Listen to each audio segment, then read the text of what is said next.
Bismillahirrahmanirrahim. Alhamdulillahi Rabbil Alameen. Wa sallallahu ala Sayyidina Muhammadin wa alihi tahirin. So today we are continuing our lessons, our brief lessons of spiritual points of spirituality, irfani points, and akhlaqi points. So before I go into the text that I have prepared, I should first introduce two very important concepts. That is the concepts of Zahir and Batin. You may have heard these terms before, Zahir and Batin. Like when we have the Quran, when we talk about Quranic verses, we can say that there's a Zahir, apparent meaning, and then there's a Batin meaning, inner meaning. So there's inner meanings as well. And in our scholars, and in the science of ilmul Quran, ulumul Quran, they say at least one of my teachers, he had told us this when he teaching us this topic of Quranic sciences. These two should not contradict. So the batin and the zahir, they should not contradict each other. They should agree with each other. So that's why if we shouldn't have a kind of conflict if we're understanding inner meanings, the outer meaning is still there. So there may be deeper inner meanings to Quranic verses, but the outer meaning is still there. The apparent meaning is still there. And that one still holds as well. So sometimes we even have a hadith from the Ahlul Bayt, alayhim salam, where it'll give us inner meanings. And that one, of course, if it's authentic and reliable, it could be very in depth, and we could take those inner meanings and consider them as well. So we have this concept of Zahir and Batin. The apparent or the outer or the external, that's the Zahir, and the Batin is the internal, the hidden, the unapparent. As example, to illustrate this notion, this concept, this mafhum, imagine you have one of these old watches. You've all seen them. Nowadays, they've moved to electronic watches. But in the old days, they have the watch that had the very tiny components in it with the gears, and it turned. And so you had this, say you have this watch. On the outside of this watch, you will see the casing of that watch, maybe the glass cover and the frame of the watch, the knobs. You'll see inside that glass cover, you'll see the clock hands which turn. You'll see the numbers written behind there, engraved or something.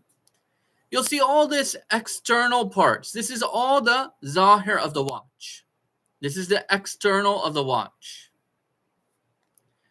But when you open up that casing, you'll see the internal components of that watch. You'll see the gears, you'll see the spring, you'll see different things inside. Or in our common watches, you'll see the electronic parts. So you have these parts and these components inside of this watch. This is the batin of the watch, the internal, the inner part of the watch, the unobvious part of the watch.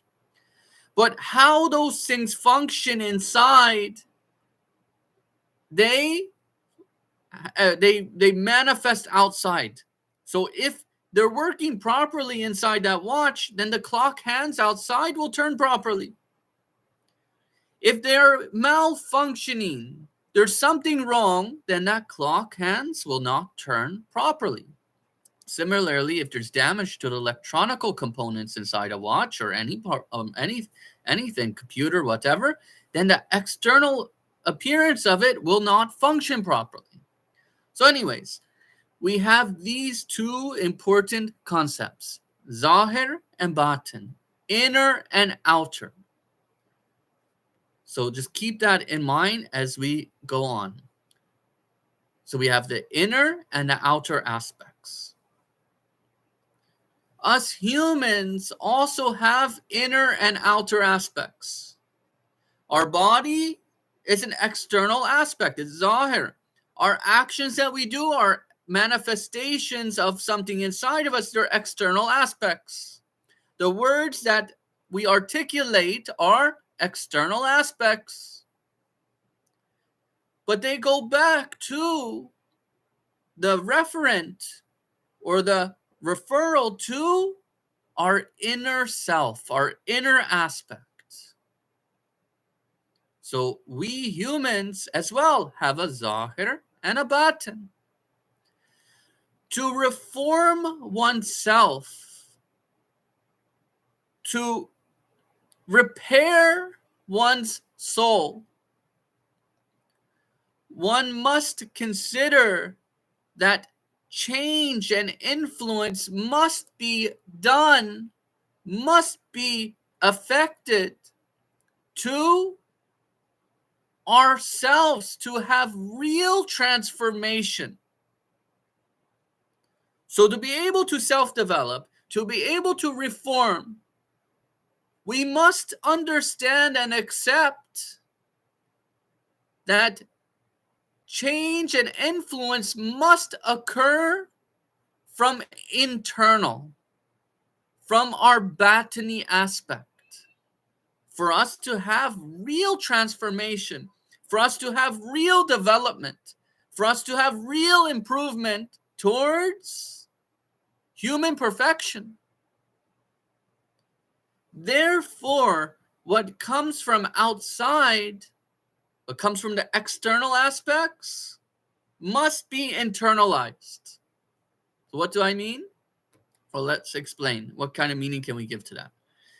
When we have Quran, when we have lessons, when we have dhikr, when we have examples, when we do things, we must take proper lesson. We must internalize the good inside of us. Those things that come from outside, we must internalize them inside.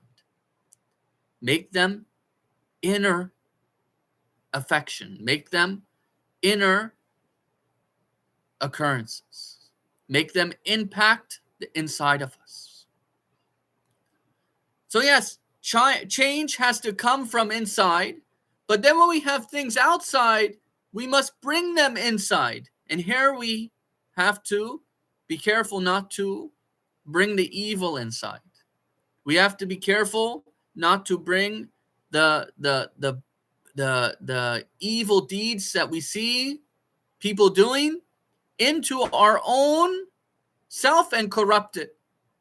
We see people commit corruption, evil things. We don't bring that into ourselves and accept it and start doing it and internalize the evil. No, we have to make sure that it's the good that we're bringing in. We have to bring in the pure and good things. So what comes from outside of the good must be internalized. Just as a seed is placed inside the ground, then it grows and breaks through the ground and transforms into a plant or a tree, bearing leaves, bearing fruits, or herbs. So we must do so with the good.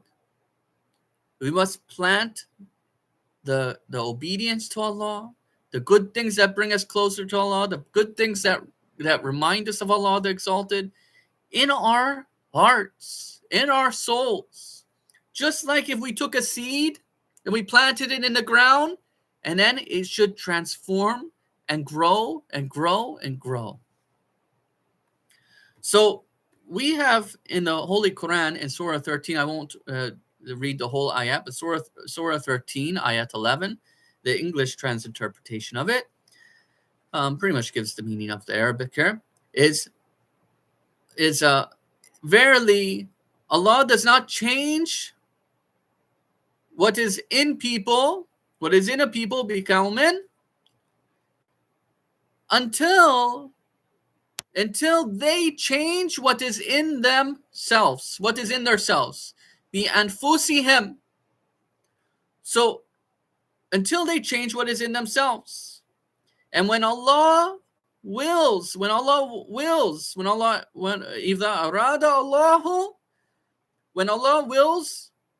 to bring, so when Allah wills to bring, they transinterpret as ill on a people, there is nothing that can avert it.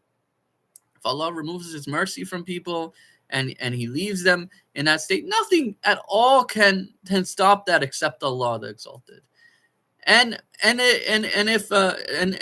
So nothing can avert it.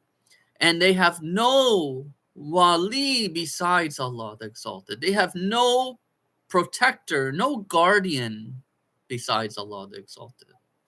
So anyways, our point here is that, and there's a lot that could be unpacked from this ayat, but our point here is this one. No change. Allah does not change the people until they change what is in themselves. We have been created with the ability to make choices. We are supposed to listen to guidance. We're supposed to obey Allah the Exalted. We're supposed to work towards good. Allah is not forcing us to do that. This has to be done with our own ikhtiyar. We have to obey Him. Yes. We are not free as in that we won't be punished if we do wrong. There is a threat of punishment. You could read the Quranic ayats. There's many verses about the punishment in the hereafter. There is many verses about the rewards in the hereafter. So yes, those things are there. Allah has told us about them. This is a real test. A real test. Just like if you go to college, you go to school, you take an exam. If you fail the exam, you fail the course. Okay? So this is more sincere. This is more serious. This is more severe. This is the test of life. We're here to be tested to see which one of us is the best in deeds, to worship Allah the Exalted, so that we may obtain the mercy of Allah the Exalted. So this is the real test. So the outcomes are more severe. The outcome are real value to your actions, real value to your choices. Your choices matter. What you do is important. What you do is having an impact on your soul and the direction in which you are going from here on out in the hereafter. So you must try. You must understand. You must obey Allah the Exalted. So some will say that in the creation, in the khalq, it's another terminology we in akhlaqi sciences we say khalq and khulq. Khalq is external creation, khulq is the internal creation. So when we talk about the qualities of the soul, like the moral qualities, good attributes or bad attributes of the soul, virtues and vices, we call that the khulq. And then when khalq is the external creation, so like your body is khalq. But so some will say that in the creation of cause and effect world, there's this world of cause and effect that Allah the Exalted has created. Allah can, of course, intervene in that, but He has created that. This whole world of causality, this causes going back and forth, these are all dependent on Allah the Exalted, and are all functioning in a system that He has willed, and they all depend on Him. But this is the system that He has set. So some will say that in the creation of the cause and effect world, that Allah the Exalted created this cause and effect world, that He placed within this cause and effect world which Allah the Exalted has created, He the Exalted has placed within human beings the ability to have occurrences of thought. So Humans can have the occurrences of thought. This is self-evident. If you ask any human, do you have thoughts occur? Yes, you have thoughts occur. It's self-evident. It's clear. You don't need an argument for that. You know what happens. While emotions, they occur due to thoughts. So this is what this is the part that some will say. They'll say, okay, what is the reason in this cause and effect system that Allah has created? What is the reason that is motivating or influencing those emotions? Some will say that that what is behind those emotions is thoughts. It's thoughts. When you have thoughts, when you have certain ideas, then those emotions will be affected. Those emotions will occur. So when you have a sad story or you lost a loved one, then your emotions of sadness will occur. Your thoughts of sadness will be affecting on the emotions. Therefore, one must put their aql, their God-directed intellect, as the amir, as the leader, the commander over one's emotional heart. So that intellect should direct you towards Allah the Exalted. You have to put it as the leader, the captain of the ship, so that your emotions react and occur in line and aligned with obedience to Allah the Exalted, awareness to Allah the Exalted, consciousness of His exalted being, and in remembrance of Allah the Exalted. So of course, we must use our ikhtiyar, that ability to choose between doing this thing or that thing, as we're being tested, as it is a blessing that Allah the Exalted has bestowed within human beings. So we must use that ikhtiyar in the right way. That is a way that Allah the Exalted so that is a way that Allah the Exalted has commanded us to do. That is good in Allah's sight. That's how we should use this ikhtiyar. But also we must lift our hearts always in dua, in supplication to Allah the Exalted. Dua is an act of ibadat. It's for Allah the Exalted only. In the hadith of Ahlul Bayt, reliable hadith of Ahlul Bayt, this dua says dua is a ibadat, is an act of worship. Ibadat is for Allah the Exalted. So you're doing dua, you're pleading to Allah the Exalted. Allah is the only one who can really help. Allah is the only one who can really sustain us, really support us. All creation, from the most noble of creation to the lowest, is dependent and needy to Allah the Exalted. Only Allah. Only needy to Allah the Exalted. Only relying on Allah the Exalted.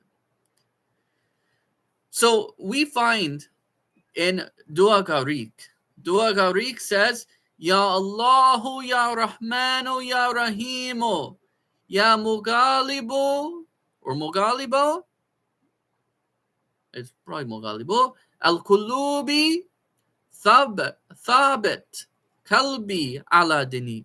This text was a little small. O Allah, O most beneficent, O all merciful. This is the one who's merciful to all things, and the one who's specifically merciful, has some special mercy to the believers. O turner of hearts, make my heart thabit, kalbi, fix my heart ala dinik, upon your religion. Fix my heart upon your religion. For indeed, we must take the steps to be in the line of Islam, and walk in the path of ubudiyah, of servitude and submission to Him the Exalted, while realizing success and guidance is only granted due to the help and the mercy of Allah the Exalted, which encompasses all our aspects of need and efforts. We are truly poor and He is only rich. Hence, our role in this effort is like a person who walks a dog, and one cannot let the dog walk them. So imagine your nafsul amara like a dog. You know, you see this. It's a big najasat problem, but just an example.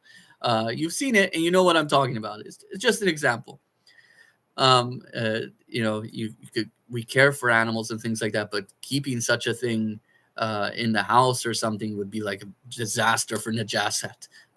Everything about the dog is najis. The hair, the saliva, the whole. It's in our fiqh, it's considered najis. So we're kind to animals. We treat them nicely, but we have to be careful. We don't pray with that najasat on us. We don't eat that najasat. So it's very important. But imagine your nafsul amara, your nafsul amara, it's like that dog. You can't. When do you see a dog walking a person? If you did, it's going to be chaotic. But as soon as it sees a rabbit or a squirrel or something, it's going to go off, and the person's going to go dragging. So you have to put your thoughts and your desires in obedience to Allah the Exalted with the God-directed intellect. That is, a person one should not let their emotions control them. And one must take control over one's emotions, direct them towards Allah the Exalted. When someone is rude to us, when someone is mean to us or upsets us, we don't need to react with anger. We don't need to react with anger or rudeness back. We react in a way that we want to please Allah with what we're doing. Some words are actually very horrible sins, which very quickly someone angry may say, that can cause stains onto our souls and onto others, could hurt others for a long time. Words stick with people. Similarly, if we have emotions which propel us towards egotistical worship of ourselves, a person who is a worshiper of his own self, he has made his own self an idol, or incline us to disobedience, of Allah the Exalted, cause harm to good things. We must resist all those things. We must oppose all those things in ourselves and tell them, "O emotion, you are not my master. Rather, Allah the Exalted is my master and king." So that is where I will end the lesson this time. Wa akhiru da'wana and alhamdulillahi rabbil alamin.